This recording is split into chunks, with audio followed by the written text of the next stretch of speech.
आखिर क्यों भगवान श्री कृष्ण ने अपनी छोटी उंगली पर गोवर्धन पर्वत उठा लिया?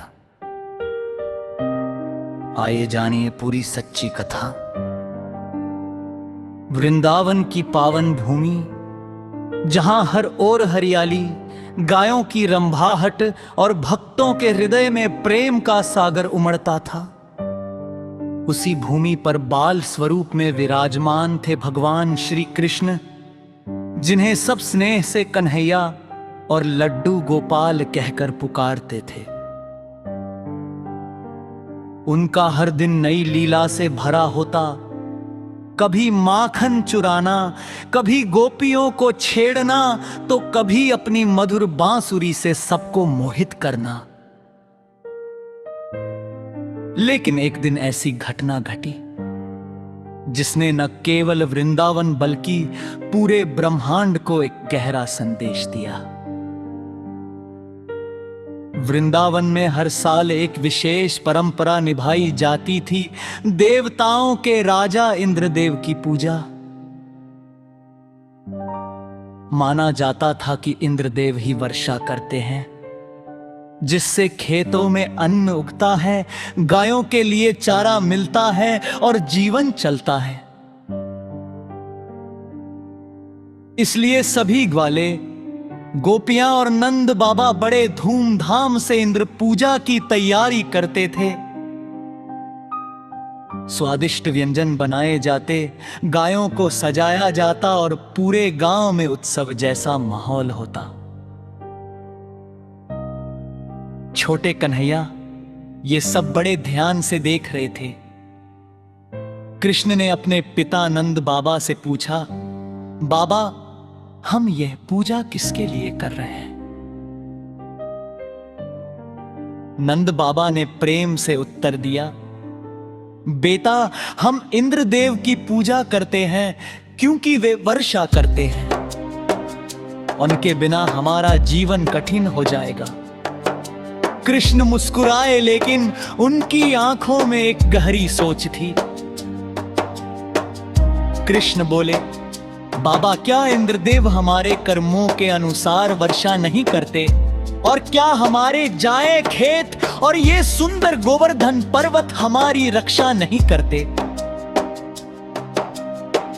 फिर उन्होंने कहा, हमें उस गोवर्धन पर्वत की पूजा करनी चाहिए, जो हमें चारा देता है, जल देता है और हमारी रक्षा करता है। कृष्ण की बातें सुनकर सभी लोग चकित रह गए। इतनी छोटी उम्र में जब 7 दिनों तक लगातार वर्षा होती रही, तब ब्रज के सभी लोग अब ये समझ चुके थे कि ये कोई साधारण घटना नहीं है, ये स्वयं भगवान की लीला है। छोटे से बालक के रूप में जो उनके बीच खेलता कूदता था, वही आज उनके जीवन का आधार बन चुका था। नंद बाबा मन ही मन सोच रहे थे, ये वही बालक है जिसे हमने अपने आंगन में खेलते देखा, जो माखन चुराता है, जो गोपियों को चिढ़ाता है, लेकिन आज वही हमारी रक्षा कर रहा है। आखिर ये कौन है? तभी उनके मन में एक पुरानी बात याद आई, जब गोकुल में गर्गाचार्य जी आए थे और उन्होंने श्री कृष्ण के बारे में कुछ रहस्यमयी बातें कही थी। उन्होंने बताया था कि ये बालक साधारण नहीं है, ये स्वयं नारायण का अंश है।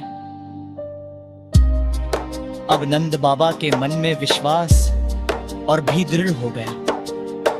गोपियों का प्रेम और विश्वास, उधर गोपियां भी श्री कृष्ण को अपलक निहार रही थीं। किसी के मन में डर नहीं था, क्योंकि उनके सामने उनका कान्हा खड़ा था। एक गोपी बोली, सखियों, देखो तो हमारा कान्हा कितना सुंदर लग रहा है। एक हाथ से इतना बड़ा पर्वत उठाए हुए भी उसके चेहरे पर जरा भी थकान नहीं है। दूसरी गोपी बोली, ये कोई साधारण बालक नहीं है, ये तो स्वयं भगवान है, लेकिन हमारे लिए तो ये हमारा प्यारा कान्हा ही है। गोपियां मन ही मन यही सोच रही थी कि चाहे ये भगवान हो या कोई और, इनके बिना हमारा जीवन अधूरा है। इंद्र का अभिमान टूटना शुरू। इधर देवलोक में इंद्र का क्रोध अब धीरे धीरे शांत होने लगा था।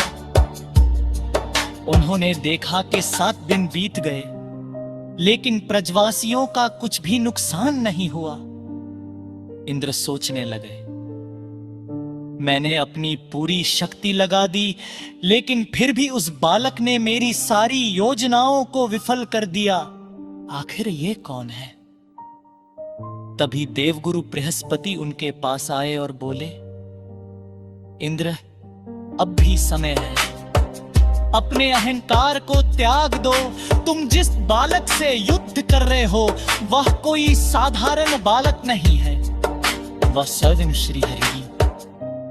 ये सुनकर इंद्र चांद इंद्र का कुछ और इंद्र गोल्फ ने कल की तारे एहसास होने लगा। उन्हें समझने आदे युद्धों ने अपने अहंकार में आकर हरे तुरंत वर्षा रूप लेकर आदेश दिया। जैसे कि वर्षा रुकी, आकाश साफ हो गया। सूर्य की किरणें खसे हुए भूमि पर पड़ने लगी। जारोहान खुशी की लहर पहुंच गई। श्री कृष्ण ने फिरे फिरे गोवर्धन पर्वत को वापस उसके स्थान पर रख दिया। मेरे पास एक खुशी से झूम के जावा तुम्हारे का रखे। जय हो गोवर्धन हारी ने हृदय तजने आखने। कुछ समय बाद इंद्र स्वयं पूजने आए। उनके साथ दादा खेलो पारे थे। इंद्र ने श्री कृष्ण के सामने आकर सिर झुका लिया और बोले, हे प्रभु, मुझे क्षमा कर दीजिए। मैंने अपने अहंकार पे आकर आप पहचान नहीं का है। मैंने अपने पद और शक्ति का गलत उपयोग किया। श्री कृष्ण मुस्कुराए और बोले, इंद्र, इसमें तुम्हारी गलती नहीं हुआ। ये साक्षात ही ऐसा है जहां शक्ति मिलने पर अहंकार आ जाता था। लेकिन बस समय परत में गलते समझ जाए, पहे सच्चा क्या नहीं होता है। इंद्र ने हाथ जोड़कर कहा, प्रभु,